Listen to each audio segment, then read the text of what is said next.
Paz e graça, meus irmãos, finalmente consegui trazer essa mulher aqui novamente no meu canal. Para quem não conhece, essa é Renata Mello, minha esposa, e tem um canal no YouTube com mais de 100 mil inscritos, onde ela fala sobre treinamento de líderes. Paz, meus irmãos, se vocês não estão inscritos no meu canal, vai deixar aqui o link, né? Eu deixo o link para os irmãos se inscreverem. Você que aí quer ser um futuro líder da igreja, professor de escola dominical, preparar melhor suas aulas, siga minha esposa. Tem que acompanhar lá, que tem muita dica, especialmente para professores e líderes. Certo. E hoje eu trouxe aqui a minha esposa, porque um dia desse a gente estava assistindo um filmezinho, comendo uma pipoca, e o filme fala um pouco sobre a história do grande pastor Martin Luther King. Então a gente resolveu trazer umas reflexões para nós como igreja e as impressões que a gente teve nesse filme. Exatamente. Recentemente também eu fiz lá um vídeo no meu canal, onde eu falei sobre Martin Luther King, especialmente o famoso discurso dele que ele realizou, que é o discurso chamado I Have a Dream, significa eu tenho um sonho. E aí esse discurso fez história, foi um discurso onde ele mobilizou toda a sociedade, especialmente a sociedade negra, para que lutasse pelos direitos civis dos negros, e aí mudou a história, e aí consequentemente vem para o filme que a gente vai falar sobre ele hoje. O filme é Selma, uma luta pela igualdade. Esse filme, se eu não me engano, é mais ou menos de 2015 e ele ganhou o Oscar, na verdade foi indicado ao Oscar como melhor filme, e ele levou a estatueta de melhor canção original e ainda ganhou o Globo de Ouro e vários outros prêmios. Então eu indico que vocês assistam esse filme. Bom, para quem não conhece, esse filme ele vai ter como estrela principal, né, o pastor Martin. Ele começa ali a lutar, ele é um ativista político pela luta da igualdade racial. Ele começa a sua luta mais ou menos em 1955. O filme vai se passar 10 anos depois, que ele já vem com essa briga, em 65, e ocorre exatamente na cidade de Selma, aonde os negros eles estão brigando pelo direito ao voto. Bem, senhor presidente, eu vim aqui para falar especificamente da negação de um direito americano básico para o cidadão negro, o direito ao voto. É interessante, no filme ele traz essa perspectiva muito do lado social. E aí como a igreja ela teve uma grande importância para isso, ele utilizou muitas vezes o púlpito para chamar o povo para ir para as ruas, para lutar de forma pacífica, né? O lema dele era lutar de forma pacífica. E aí essa reflexão que a gente vem trazendo, qual é o ponto mais importante da igreja, né? Qual é o chamado principal que a igreja tem, mas também por outro lado, sem esquecer das questões sociais também. Aí é isso que a gente vai estar falando, né, nesse vídeo de hoje. Isso. Esse filme ele é bastante histórico, então eu indico que você assista para entender um pouco sobre a igreja ali na cultura americana na década de 60, e também, por ser um filme histórico, não vá querendo assistir o filme para você ver lá a Guerra nas Estrelas, Ultimato. Ele é um filme que ele vai puxar mesmo para a questão da necessidade de a gente ver o nosso mundo, e é um filme que vale a pena. O enredo é muito bom. Tem começo, tem meio e tem fim, então é uma história que vale a pena ser apreciada. E como o filme, a gente vê a necessidade de levar um evangelho integral. Muitas vezes nós achamos que levar o evangelho é subir no púlpito e dizer que Jesus salva, cura, liberta. Claro, isso é a essência do evangelho e não pode ser jamais tirada dos púlpitos. Mas nós como igreja também temos que ver a necessidade social do povo. Nós temos que ver a necessidade social dos nossos irmãos. Então esse filme é um chamamento para um evangelho integral. Não, é justamente isso que o Tiago está falando, que o filme ele mostra que nós não podemos viver de forma alienada. É claro que o centro da igreja evangélica é falar sobre Cristo, é trazer as boas novas da salvação. Essa é a nossa prioridade, mas a gente não pode viver alienado quanto às questões importantes que estavam acontecendo. Naquela época, na década de 60, havia ainda muita discriminação em relação ao povo negro, e uma dessas questões era a questão do voto, que eles não tinham direito, dentre muitas outras coisas, que o negro era totalmente escanteado. Então o reverendo pastor, né, Luther King, ele se preocupava muito com isso. Não só da questão de como ministro de Deus, mas como ministro de Deus ele sentia a responsabilidade de cuidar especialmente do povo que ele representava. E a gente precisa muito fazer isso. Quais são as causas da sociedade que nós precisamos lutar, porque também isso é a bandeira do Evangelho. Nós cremos no Evangelho que Jesus ele não vê distinção entre as pessoas. No Evangelho onde Jesus ele veio para todos, para salvar todo aquele que nele crê. Então, esse chamamento do pastor para dizer, olha, nós estamos lutando por igualdade, porque o Evangelho prega igualdade. Então isso é muito importante.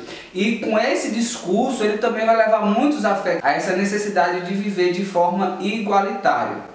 E aí eu abro parênteses aqui para outro grande líder daquela época, que é o Malcolm X. Ele é um dos grandes líderes da consciência negra daquele período, e ele vai trazer um discurso mais duro, um discurso que diz, se o cristão diz que para bater na minha face eu vou, bata porque você também vai receber outra bordoada. Então ele traz esse discurso menos pacífico, esse discurso de briga, e ele era um líder islã. E através também de um discurso de luta, de liberdade, ele conseguiu muito para a fé islã.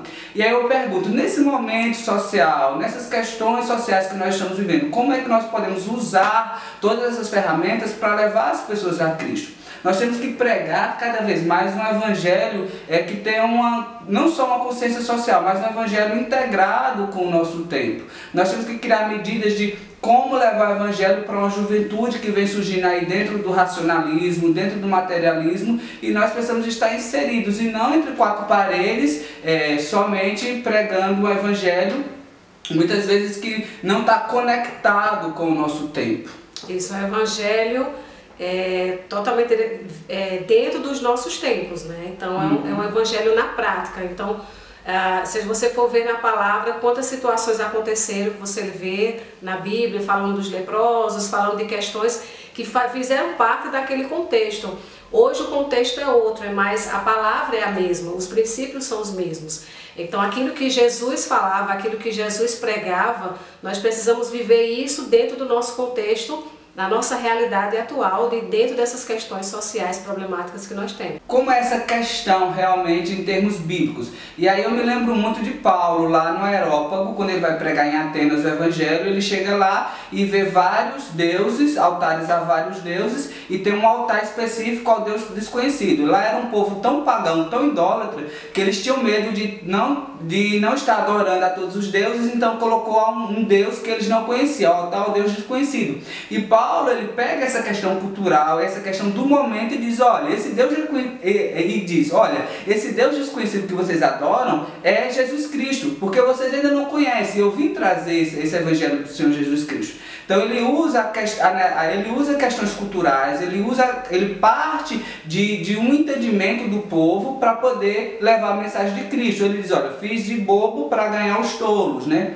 Fiz-me de sábio para ganhar os sábios. E a igreja ela precisa sim levar o evangelho que não quebra os nossos princípios. Claro, algumas coisas a gente pode abrir mão para levar um evangelho integral, outras coisas a gente não tem como abrir mão. E a gente tem que buscar o Espírito Santo para ter essa sensibilidade de como evangelizar. Nós, como igreja, temos que ter um pouquinho de cuidado, porque quando a gente fala de evangelho integral, minha esposa é psicóloga e trabalhou muito tempo nessa área assistencial, ela tem mais cacife para falar. Mas a gente vê um evangelho muitas vezes onde as pessoas estão apenas dando uma ajuda emergencial. Existe a ajuda emergencial e a assistencial. Muitas vezes a pessoa tem um encargo de consciência, eu preciso levar um evangelho de ajudar o próximo. Chega lá, dá uma cesta básica, dá um valor em dinheiro e deixa a pessoa a ver navios. Então isso, na verdade, no fundo está criando um sistema de mendigância social, né? Nós, como igreja, temos que levar o evangelho de assistir à necessidade do meu irmão e trazer ele para a ativa, para que ele tenha uma funcionalidade social também. Não é simplesmente dar uma oferta e abandonar. Então nós como igreja temos que abrir o olho para essa questão. É questão de despertar as pessoas à autonomia, né? Não quer dizer que você não vai ajudar na emergência, como foi falado, uma pessoa que está passando fome, essa pessoa precisa de comida, mas aí como é que essa pessoa vai se reerguer para que chegue um ponto que ela não precise mais dessa assistência, sim, ela possa andar pelas próprias pernas. Eu acho que Martin Luther King, no que ele trabalhou, essa questão dos direitos civis dos negros, ele não foi uma luta que ele fez sozinho, não foi uma coisa que ele foi lá e fez somente. Ele chamou as pessoas, todos aqueles que eram interessados por essa mudança social, eles teriam que ir atrás. Então eles também tinham que ser autônomos para poder construir uma sociedade diferente. Quem assassinou Jimmy Lee Jackson, nós sabemos que foi um policial que agiu sob as ordens de George Wallace, que apontou a arma e puxou o gatilho. Mas quantos dedos mais estavam naquele gatilho? Quem assassinou Jimmy Lee Jackson? Todo pastor branco que prega a Bíblia, mas se cala diante de sua congregação branca. Quem assassinou Jimmy Lee Jackson? Todos os negros, homens e mulheres que assistem passivos sem se juntar a esta luta, enquanto seus irmãos e irmãs são humilhados, brutalizados e arrancados desta terra. A questão da pobreza humana, quando eu falo pobreza humana no sentido geral, tanto no sentido material quanto no sentido imaterial, vai ter vários fatores. Primeiro, a gente já sabe que é a queda humana, e aí a gente tem que trazer esse evangelho de Cristo na queda humana. Mas tem muitas questões de fatores sociais, existem vários...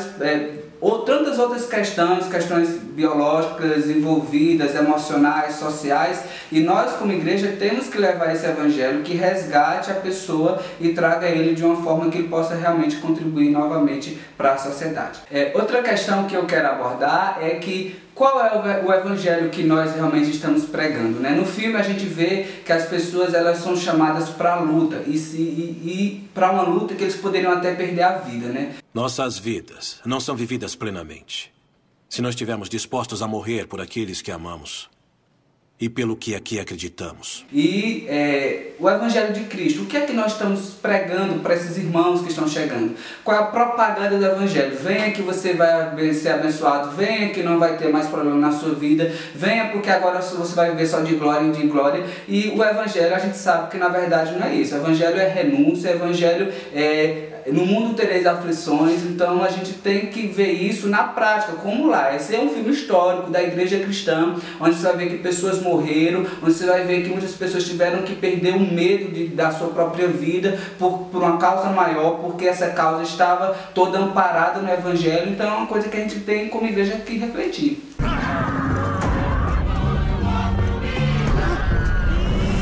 Exato, ter cuidado com aquilo que você está pregando, que vai acontecer quando a pessoa ela se converter. Porque muitos pensam, quem se tornar evangélico vai ser muito santo, não vai cometer mais de um pecado, vai ficar dentro de uma bolha, vai ser super protegido, vai ser um filho altamente protegido por Deus, nada de mal vai acontecer. E não é bem por aí, né? Você, por ser filho de Deus, você está sujeito a qualquer coisa que venha acontecer com você. Você tem as mesmas limitações que qualquer pessoa. Agora a diferença é que você não é mais conduzido pelo pecado. Você pode pecar eventualmente, mas você não é escravo do pecado mais. Você também pode passar por problemas.